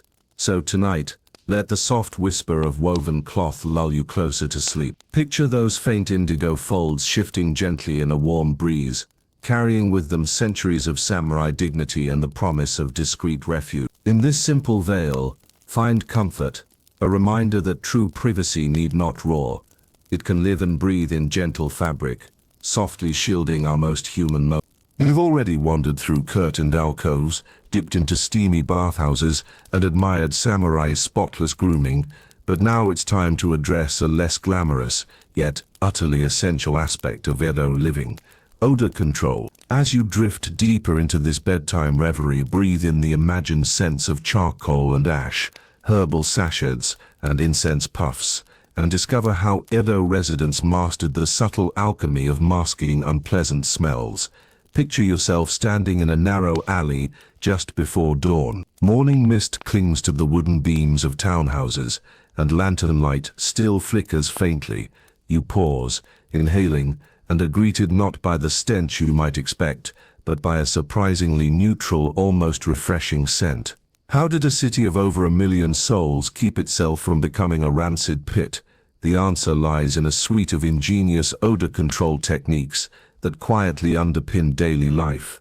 First, let's consider the simplest remedy: charcoal. You likely know charcoal as a grilling aid, but Edo citizens prized a special variety, binchotan, renowned for its exceptional purity and porous surface. Mainstream records note that townspeople placed chunks of this ebony black charcoal in strategic spots, under floorboards, inside latrine pits, and along narrow corridors connecting benjo to the main houses. Charcoal's porous texture trapped moisture and neutralized foul gases, rendering indoor spaces remarkably fresh. Historians still argue whether binchotan was first developed for culinary use or specifically for odor control, but its widespread adoption in sanitation speaks to Edo's practical brilliance. As you wander further down the alley, you notice small covered baskets tucked at doorways. Inside, you imagine, lies another classic weapon: ash. Wood ash, collected from daily hearth fires, served as a gentle, economical deodorizer. Residents sprinkled a thin layer across latrine floors, or mixed ash with sand in shallow trays to absorb liquids and mask smells. The trickle of ash underfoot softened the squeak of wooden planks and left a faint, earthy fragrance, subtly reminding you of cooking fires and warm hearths. You might grin at the thought of stepping gingerly to avoid that telltale crunch, a tiny ritual embedding hygiene into every household routine. Beyond charcoal and ash, Edo townsfolk embraced herbal remedies. Imagine small pouches of dried herbs, mint, mugwort, and bay leaf, hanging discreetly from rafters. Some households even planted fragrant window boxes of lavender and rosemary, the gentle breeze wafting herbal notes throughout the room. Perhaps you'll chuckle at the image: a discreet herb garden outside your latrine, its purple blooms nodding in the breeze, masking unsavory odors with whispers of Provence. Well, Edo style. These garden bits weren't merely decorative, they formed an aromatic barrier between daily life and less pleasant bodily byproducts. But Edo privacy didn't rely solely on passive agents. Active scent dispersal played a key role. Enter the humble incense. You slide open a sliding door to reveal a low wooden brazier cradling a smoldering coil of sweet-smelling incense. These incense sticks, often crafted from fragrant woods like sandalwood, agarwood, or camphor, burn slowly, releasing a thin curl of perfumed smoke. In wealthier homes, incense ceremonies were held near toilet entrances, a brief, dignified rite that nodded toward Shinto purification customs. You may softly smile, imagining a samurai pausing at his benjo to wave incense in a smooth arc, the fragrant smoke forming a protective veil. Of course, not everyone could afford high-grade incense. In commoner neighborhoods, residents improvised with scraps of aromatic wood from temple construction projects or repurposed leftover tea leaves. These humble materials, when tossed onto hot coals, emitted pleasant aromas, green tea, cedar, and sometimes even the scent of roasted fish sticks, meant for dinner. It was a frugal yet effective approach, proving that resourcefulness often outshines luxury. Intriguingly, Edo's architects also pitched in. You trace your hand along a sloping tiled roof that funnels rainwater, but also fresh air over toilet areas. Beneath that roof, narrow vents, lined with charcoal-lined lattices, allow stale air to escape while drawing in cooler breezes. This natural ventilation, combined with strategic roof overhangs, not only kept rain out, but ensured that odors drifted aloft, away from living quarters. Scholars still debate whether these design features originated in sanitation concerns or simply as byproducts of general architectural innovation, but their impact on odor control remains undeniable. And here's a subtle twist. Edo's evolving urban geography sometimes turned odor control into a performance. In certain merchant districts, shopkeepers placed modest wooden markers indicating that a latrine was nearby and that the owner employed fragrant air technique. Curious shoppers might enter, expecting a waft of incense and perhaps a small sprig of mint by the entrance. Some establishments even advertised pleasant lavatory experiences on signboards, quietly boosting their reputation for cleanliness and perhaps attracting more business. Yet Edo's odor control tactics weren't entirely foolproof. Imagine a bustling marketplace on a humid summer afternoon, when heat and moisture conspire to overpower even the best-laid charcoal traps. Sellers might toss handfuls of powdered persimmon leaf or quicklime into drainage ditches, startling passers-by with faint puffs of pale dust. It's a quirky visual, a vendor furiously sprinkling lime to staunch odors, and a reminder that even the cleverest solutions sometimes needed extra help. One of the more unusual techniques involved the use of pigweed, Chenopodium album, called hakobi in Japanese. Residents discovered that dried hakobi, when burned like incense, produced a mildly sweet smoke that counteracted less pleasant scent. While historians still argue whether hakobi burning originated in folk medicine or as a pure sanitation hack, its presence in temple offerings and family altars hints at a dual spiritual and practical role. And let's not forget modern echoes of these practices, gently reminding you how Edo's legacy still resonates. Today's activated charcoal filters in air purifiers owe a conceptual debt to Benchotan, and many eco-friendly homeowners sprinkle baking soda or use reed diffusers, direct descendants of ash and herb sash. Perhaps your own bathroom holds an air freshener shaped like a little pine tree, a kitschy but sincere nod to humankind's ongoing quest to tame odors. Finally, imagine concluding your journey through Edo's odor control labyrinth, stepping into a small garden at twilight. Overhead paper lanterns glow softly, and beneath them, a neatly arranged row of stones marks a miniature dry landscape, sensui intended for contemplation. In the center, a bed of white sand raked into elegant patterns symbolizes purity. Here, no charcoal or ash is needed. The garden itself evokes stillness and clarity, sweeping away both cluttered thoughts and unwanted smells. It's a sensory cleanse, a fitting end to our exploration of Edo's nuanced approach to keeping living spaces pure and dignified. As your breathing deepens and your body sinks further into comfort, let Edo's odor control wisdom accompany you into dreams. Embrace the gentle crackle of charcoal, the soft swirl of incense smoke, and the faint rustle of herb leaves. May these subtle scents and ingenious solutions remind you that even the most basic human challenge, dealing with odors, can inspire creativity, community, and quiet dignity. You've already explored Samurai's scented benjo and strolled through communal bathhouse steam, but now it's time to tiptoe into the shadowy realm of privy ghosts, those mischievous spirits Edo residents feared might lurk behind bamboo screens and in the depths of latrine trenches. As you sink further into your pillow, let the hush of your bedroom become the nighttime alleys of Edo, where folklore and fear quietly entwine. Picture yourself slipping down a narrow lantern-lit alley toward a small wood plank outhouse tucked behind a merchant's shop. The moonlight filters through slats, casting slender bars of light that shift with every breath of wind. Behind the outhouse's low roof, you swear you hear a faint whisper, like silk rustling, or someone softly clearing their throat. You pause, heart gently fluttering.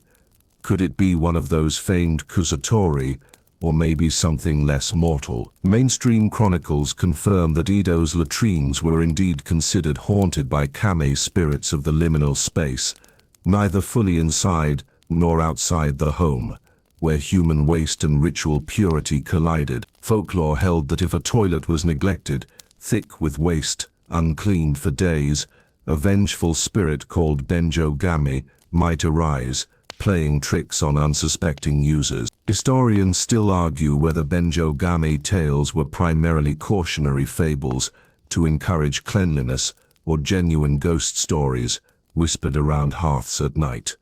As you approach the privy, you recall that earlier in our journey, we learned how samurai used incense to mask odor. Tonight, though, you might consider carrying a small charm, perhaps an Afuda talisman scrawled with protective sutras, to ward off wandering spirits. Locals sometimes pressed these charms above the doorframe, hoping to keep both foul smells and spectral pranks at bay. Step inside on trembling feet. The wooden bench creaks beneath you as you settle yourself. Almost immediately, you notice something odd. A faint echo, not of dripping water, but of low laughter, more like the soft giggle of a child trailing across rice paper. In some districts, residents swore that Benjo-game disguised itself as a playful yokai, swapping out bundles of leaves for scratchy straw, or hiding flushing water until you tapped the trench. It's hard not to grin at this mental image, a ghost with a wicked sense of bathroom humor, leaving you to discover you've been cleaning your rear with a twig. Yet spirits in Edo toilets weren't always playful. Fringe accounts speak of the Heike no Oku, a more malevolent apparition said to emerge when someone died near a privy. According to legend, this specter would drip phantom droplets, audible but unseen, causing terrifying echoes that rattled wood and unnerved even the boldest samurai. Some terrified listeners reported feeling a cold hand at their back, only to turn and find empty space. Perhaps you'll chuckle nervously, imagining accusing a piece of toilet paper of impersonating a ghost, but to Edo folk, these chilling pranks were no laughing matter. Curiously, Edo households responded to these stories with elaborate rituals. After a particularly noisy encounter, families sometimes performed a toilet blessing at dusk, sprinkling salted rice water around the structure's perimeter, while chanting protective Shinto Hokora prayer. They believed salt purified spaces and banished spirits, rather like sprinkling ash in privy pits to control odor, but with supernatural consequences. You might quietly wonder if the same ash that neutralized smells ever scared off a mischievous spirit or two. Historians still debate how prevalent these ghost tales truly were. Were they widespread warnings to keep facilities clean, or niche beliefs held by rural outliers? Some suggest urban elites dismissed yokai stories as peasant superstition, while commoners embraced them, weaving rich oral traditions under the cover of darkness. Others argue the tales cross-pollinated both classes, seeping even into samurai etiquette manuals that quietly warned young retainers not to neglect benjo maintenance. Now imagine inspecting your own modern bathroom with fresh eyes. You might softly place a small sachet of mint by the toilet's edge, half joking it's to ward off lingering odors, and half imagining it doubling as a charm against lingering spirits. After all, Edo residents cleverly mixed the practical and the spiritual. Just as they treated charcoal and ash as odor-eating heroes, they treated Afuda and salt as defense against spectral intruders. Here's a light quip to ease your mind. If you ever hear an eerie drip in your toilet and jump up, remember it's probably just a loose pipe, though if your plumber is named Ben, you might still check for Benjo-game. A second joke: unlike Edo's communal toilets, your apartment likely won't have a neighborhood committee to mediate ghost complaints. Call the landlord instead. And a third gentle tease: if you discover your plush toilet paper mysteriously replaced with scratchy leaves, maybe you're simply running low. No spirits required. Beyond folklore, Some fringe antiquarians claim remnants of Benjogami charms survive in rural shrines, tucked behind ema plaques featuring toilet motifs, a reminder of how even bathrooms held spiritual significance. Whether these odd shrines represent genuine belief or the playful whimsy of Edo's era, they underscore a broader truth. In Edo, Japan, the line between the everyday and the supernatural was thin enough that a privy could be both a place of relief and a layer in the spirit world. As your breathing steadies and your eyelids grow heavier, imagine drifting between worlds, slipping through the soft sway of Noran curtains into an unseen realm where yokai giggle among bamboo slats. Let the gentle thrill of possibility accompany you into sleep, reminding you how history's shadows can be as comforting as they are eerie. Rest now, dear listener. May your dreams be ghost-free, or at least lightly mischievous, looming at the edge of awareness like a playful Benjogami, never quite close enough to disturb your peace. You've tiptoed through haunted privies and scented alcoves, yet one of Edo's subtlest dualities remains: the tension between the samurai's public honor-bound persona and their private need for solitude. As you nestle deeper under your covers, let's softly unravel how warriors famed for rigid discipline cultivated hidden lives of quiet refuge, and why that balance still feels surprisingly familiar today. Imagine yourself standing before the imposing gates of a daimyo's residence, lanterns flickering like watchful eyes. Outside these gates, the samurai's public role unfolds: parades of polished armor, precisely choreographed drills, and solemn oaths to one's lord. You watch as warriors bow deeply, voices measured, swords gleaming. This was the face Edo society expected: unyielding duty wrapped in taut composure. Mainstream sources confirm that by the mid-Edo period, samurai were legally bound to strict codes of conduct, enforced by the bakufu to maintain social order and martial prowess. Yet step inside the residence, past ornate Fusuma panels depicting misty mountains, and you enter another world. Here, private quarters offered samurai small sanctuaries from ceaseless performance.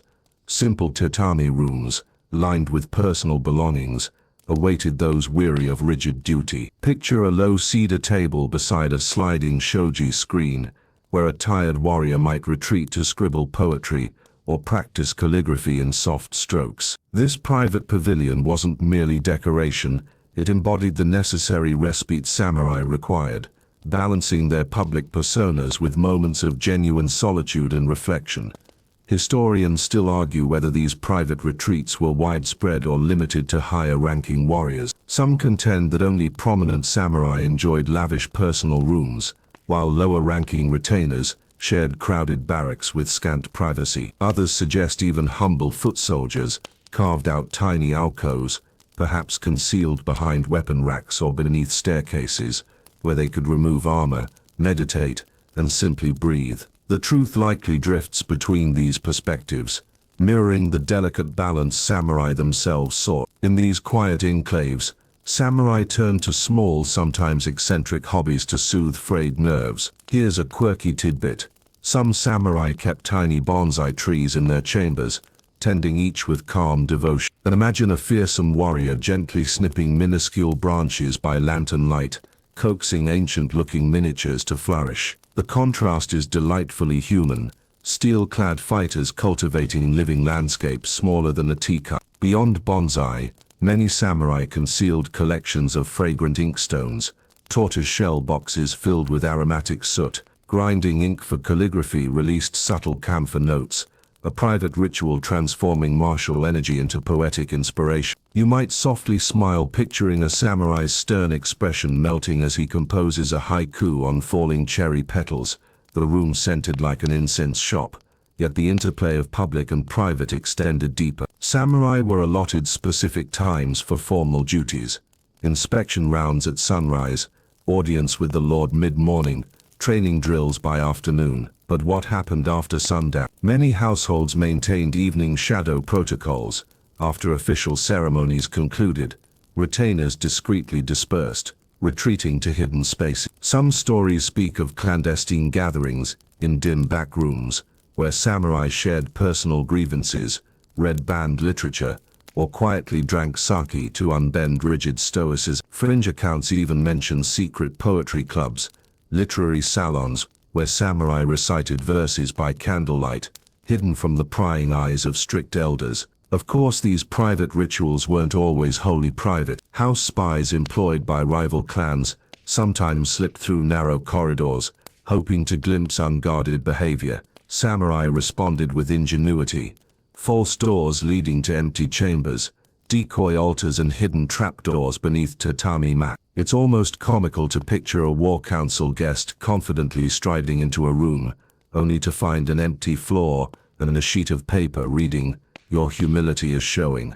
Try the next door." These playful protections hint at a culture that valued secrecy almost as much as honor. The samurai's inner worlds, however, carried serious stakes. Failure to maintain composure in public could bring shame upon one's family lineage, leading to harsh reprimands. Conversely, inadequate private respite risked burnout, both physical and spiritual. Edo chronicles quietly note cases of samurai collapsing mid-ceremony, victims of exhaustion born from relentless performance. Such instances prompted Bakufu officials to recommend rest sanctuaries in every residence, complete with subdued lighting, soft pillows, and walls draped in calming fabrics.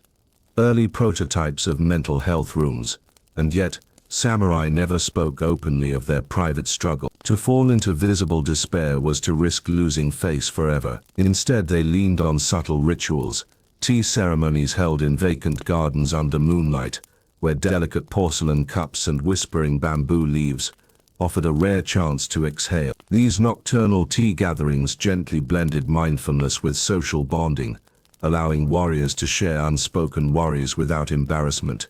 In fact, some daimyo establishments built entire moon-viewing galleries expressly for this purpose. Elevated platforms overlooked koi ponds, lantern-lit and silent, encouraging guests to gaze at the moon's reflection while sipping matcha in hushed tones. It was an elegant ceremony of shared solitude, each participant engaged in personal contemplation while remaining united in collective quiet. Historians still debate whether these gatherings aimed more at political negotiation under the guise of leisure or genuine spiritual reprieve. Perhaps they served both, a duality fitting for the samurai. You might chuckle gently at how the samurai's need for privacy parallels our own modern craving for me time. Today's noise-canceling headphones and phone-free weekends echo Edo-era retreats, reminding us that no amount of public obligation can replace the human need for stillness. Indeed, many samurai diaries include personal admonitions, simple maxims like "in solitude, find strength," or "silence is sharper than a blade." And that brings us to a final tender detail. Many samurai carried small lacquered boxes, not for weapons but for personal keepsakes. Feathers plucked from a beloved bird, a lock of hair from a childhood friend, or a scrap of parchment bearing a mother's blessing. These tokens, stored in hidden pockets beneath armor, offered emotional anchors amid a sea of duty. Imagine unsheathing such a box in private, the faint click of its lid a soft promise that you were still more than your rank. As your breathing slows and your thoughts drift, let yourself appreciate this age-old struggle, the balance between public duty and private solace. Recognize that even the fiercest warriors needed moments of calm tucked away behind screens or within moonlit gardens to maintain their honor and humanity. Rest now, dear listener, cradled by the samurai's secret sanctuary. May you find your own quiet refuge in tomorrow's bustle, carrying history's gentle whisper that solitude and service are two sides of the same noble coin. You've wandered through haunted outhouses, inhaled fragrant incense, and admired samurai's secret retreats. But now let's elevate our gaze to the very bones of Edo's privy spaces, its ingenious toilet architecture. As your eyelids flutter ever heavier, imagine drifting through softly lit courtyards and stepping into rooms where every beam, board, and curvature was crafted for both function and grace. Picture yourself guided down a narrow covered corridor, footsteps muffled by woven tatami edges. At the end, a low carved wooden lintel bears a simple stylized motif of rolling clouds, an understated welcome. Beyond it lies the toilet chamber, not a crude pit hidden in a corner, but an elegantly designed alcove, integrated seamlessly into the home's architecture. Mainstream architectural surveys note that by the late 18th century, many affluent Edo residences incorporated private benjo rooms with refined design elements, elevating sanitation to an art form. You step inside and immediately sense the room's proportions perfectly balanced, not vast but wide enough for ease of movement. The floor is raised on cedar beams, its polished planks radiating faint warmth. Beneath the seat, a smooth, curved wooden bench, lies a cleverly concealed pit, lined with removable wooden boxes. These boxes could be lifted out for emptying, a practical innovation ensuring maintenance without dismantling the structure. It's an approach that feels eerily familiar to anyone who's lifted a modern toilet lid and winced at the plumbing underbelly. Yet the genius here goes beyond maintenance. Note the room's gentle dome ceiling, constructed of interlocking bamboo slats, coated in thin lacquer. This dome isn't mere decoration, its shape silently guides orders upward and away from the user, dispersing smells through a vented ridge hidden beneath the roof tiles. Historians still argue whether this form evolved expressly for ventilation or drew inspiration from Buddhist temple vaults. But the result remains clear, a discreet, effective system marrying aesthetic harmony with practical hygiene.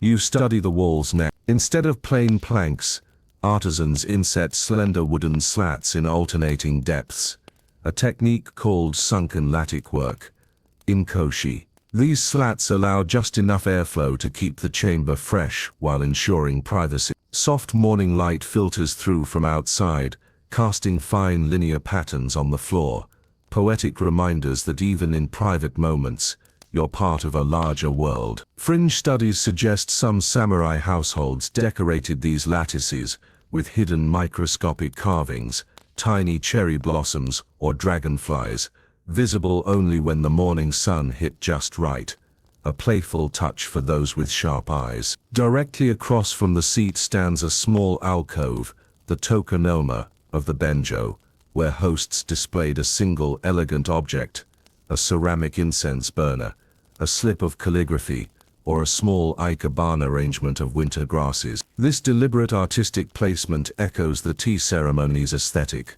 encouraging tranquility and reflection. It's a striking testament to Edo's belief that beauty needed no grand gallery.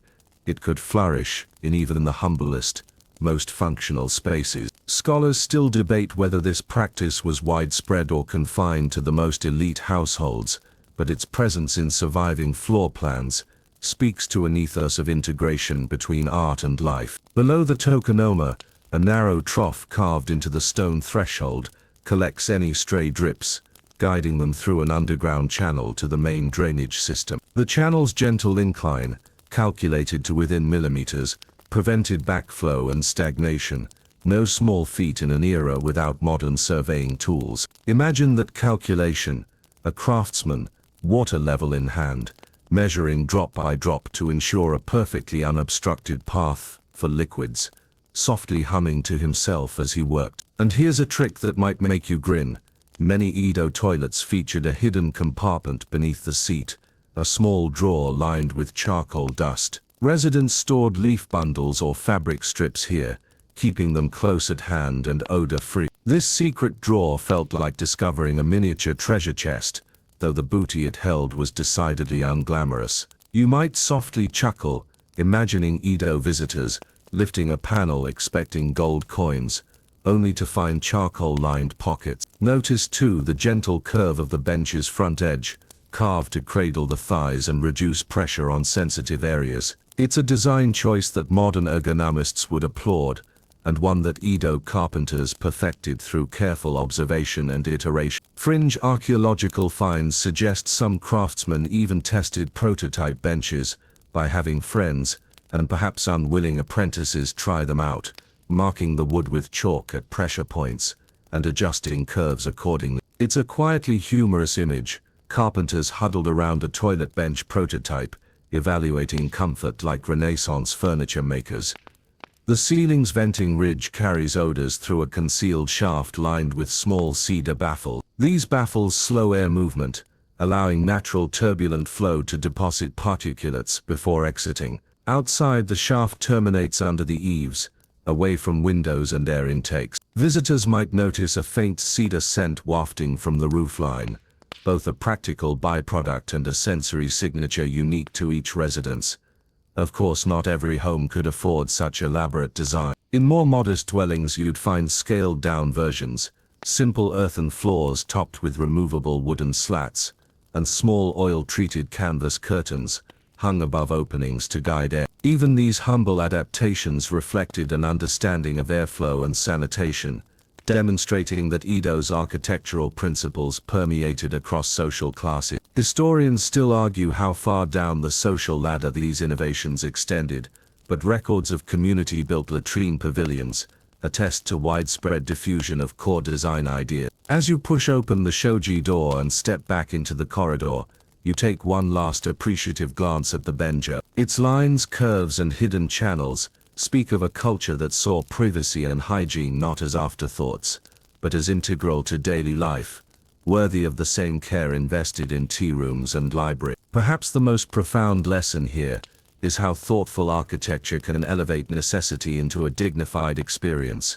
reminding us that the spaces we inhabit shape our sense of self and community. Now, dear listener, as your breathing deepens and the room around you grows hazy with sleep, imagine these delicate wood grains, gentle slopes, and hidden vents guiding you into dream. Picture yourself ghosting through bamboo lattices and ducking beneath lacquered domes, experiencing how Edo's architects turned even toilets into silent works of art. Let these images cradle you as you drift away, resting in the knowledge that elegance need not be grand, and that sometimes the deepest wisdom emerges from the simplest structure.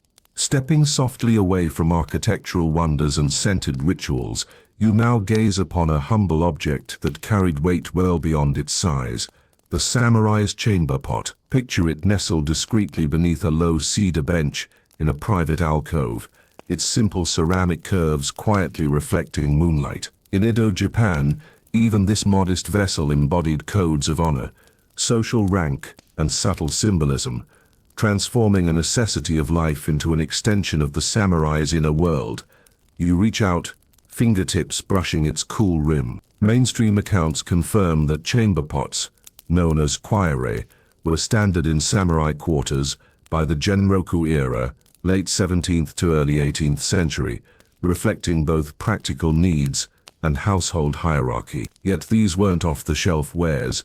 They were often custom-made for each warrior, bearing household crests or simple inscriptions. You might softly trace the faint family monument stamped into the clay, recalling earlier glimpses of embroidered crests on kimono chests, a quiet callback to the samurai's constant attention to the marked identity.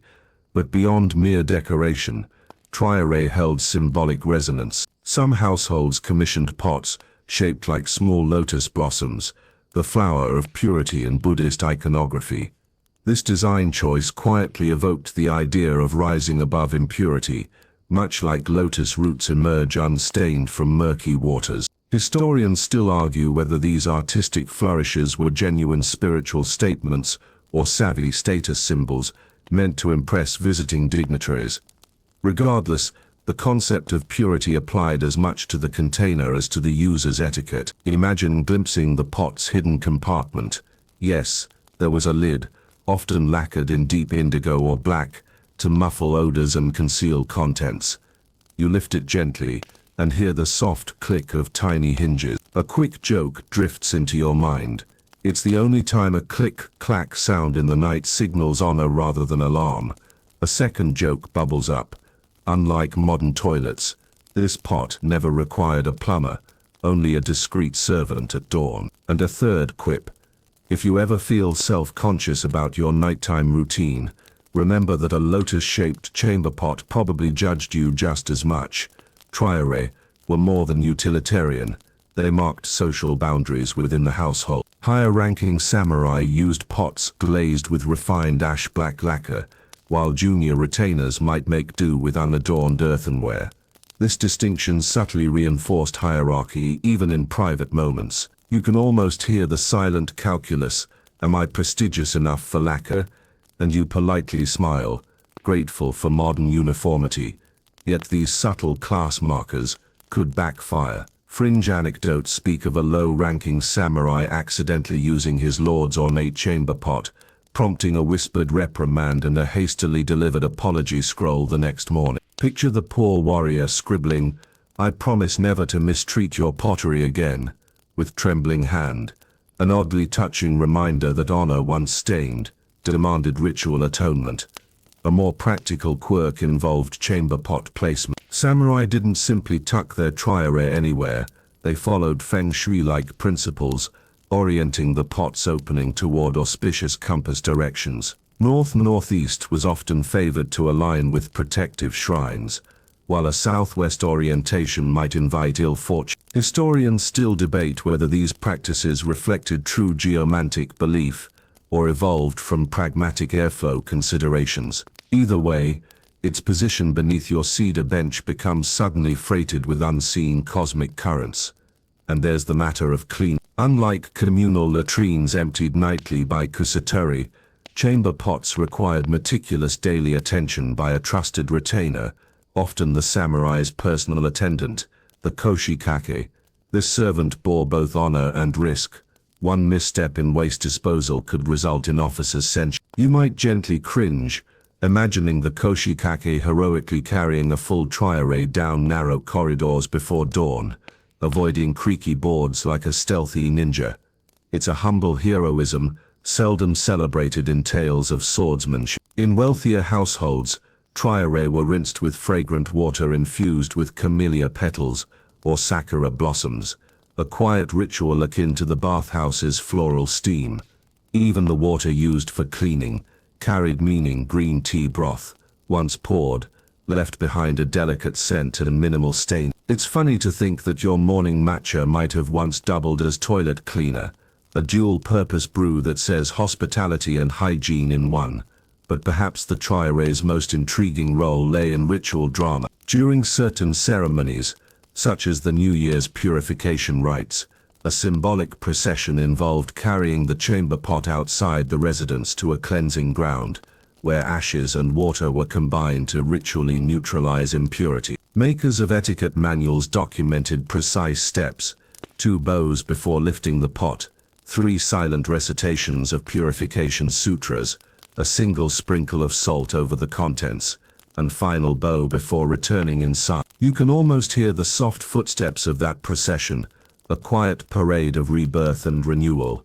These ceremonies blurred the line between the mundane and the sacred, echoing our earlier foray into Shinto blessings around toilets. You might softly notice how the same salt used to banish privy ghosts now purifies the pot itself, subtle gestures weaving sanitation and spirituality into a seamless tapestry. Still, not every household observed full ceremony. In leaner times, triarray cleaning was a scrubbing with rough straw brushes and water drawn from nearby wells, no incense or lotus motifs in sight. Such pragmatic approaches remind you of Edo's communal latrines, where simple ash and sand sufficed to mask smell. Even in matters of honor, necessity sometimes overruled ceremony. One amusing footnote: samurai trainers occasionally incorporated chamber pot practice into early education. Young apprentices would learn correct pot placement, lid handling, and even respectful ways to discuss triarray issues, under the guise of teaching humility and attention to detail. It's a quirky precursor to today's etiquette classes, demonstrating that even bathrooms served as classrooms in Edo society, and of course triarray designs evolved over time. By the late Edo period, some pots featured detachable chambers, wooden boxes you could lift straight out, reducing spillage risk. This innovation mirrored the hidden box under the toilet seat we encountered earlier, simply scaled down to tabletop size. It feels like déjà vu. Edo's architects and artisans continually refining solutions for comfort and dignity, from latticed walls to ceramic pots. As your breathing slows and the night deepens, let the image of that lotus-shaped chamber pot cradle your thoughts. And imagine its silent presence beneath the bamboo lattice and curtained alcove, a faithful companion to one of history's most disciplined classes. Consider how an object so small could carry such layers of meaning, from social hierarchy to spiritual purification, from practical design to whispered ceremony. Tomorrow, when you glance at your own modern bathroom accessories, perhaps you'll remember the samurai's triarray, a vessel that held not just waste but honor, ritual, and belief. In its modest curves, find a lesson. Even the humblest object can bear the weight of dignity when crafted and used with intention. In the hush of night, you drift from timbered Edo streets into gleaming modern bathrooms, realizing that today's porcelain thrones carry whispers of those ingenious wooden benches and bamboo vents. Imagine stepping onto cool tiles, the soft hum of a ventilation fan replacing the rustle of Nuren, and the gentle press of a flush lever supplanting the discreet slide of a chamber pot lid. Though centuries separate these worlds, Edo's quiet innovations echo in every whisper quiet flush and every fragrant air freshener. Consider modern plumbing's backbone, the water-sealed trap beneath the bowl. Mainstream plumbing records trace its lineage back to early Western designs of the 18th century. Yet Edo's removable wooden nesting boxes lifted out nightly for cleaning anticipated this idea of isolating waste and odors. Historians still argue whether Edo carpenters ever envisioned a continuous water trap or if their practices remained strictly manual. But the principle of separation remains the same. Pause to examine your toilet's slick porcelain bowl. Its smooth curvature recalls the gentle slope of Edo's bench ceilings, designed to guide air upward and away. Today's vent stacks, hidden in walls, mirror Edo's concealed baffle shafts, both directing unwanted smells skyward. Fringe architectural studies note that Edo's vented ridges beneath roof tiles performed much the same function, albeit without PVC pipes, showcasing an early understanding of natural airflow. As you brace for a modern flush, feel the subtle distinction. Water rushing through U-shaped drains replaces the soft slide of ash and sand through trenches, yet the ritual remains, quietly washing away waste, sealing odors from your sense. In many homes, small charcoal filters sit near plumbing vents, sold as odor traps. Activated charcoal science grows from Bencho Tan's legacy, both porous to trap molecules, proving that Edo's resourceful ash and charcoal methods endure in high-tech form. You glance at a nearby cabinet lined with scented gels and sprays. Their artificial fragrances nod to Edo's scented herb sachets and bathhouse aromatics. In fact, many contemporary air fresheners combine chemical compounds modeled on sandalwood and camphor, demonstrating how Edo's botanical experiments shaped modern scent design. Scholars still debate whether synthetic fragrances truly capture natural complexity, but the goal to cocoon private spaces in pleasant aroma remains unchanged. Modern toilets often feature bidet and heated seats, luxuries unimagined in Edo. Yet imagine Edo's wealthy samurai using silk-wrapped wiping cloths, scented with lavender, an early ancestor of today's heated, hygienic cleansing devices. Though water jets replace leaves and cloth, the quest for comfort and dignity in private rituals threads these eras together. Water efficiency stands as another bridge. Low-flow toilets conserve gallons per flush, echoing Edo's careful use of water in hand-washing basins and communal centers. Edo bathhouse attendants drain tubs twice daily to ensure clean water. Today's grey water recycling systems echo this ethos, reusing rinse water to irrigate gardens, much like Kusatori brought night soil to fertilize rice paddies. Even plumbing's hidden heroes, sewer maintenance crews, reflect Edo's night soil merchants.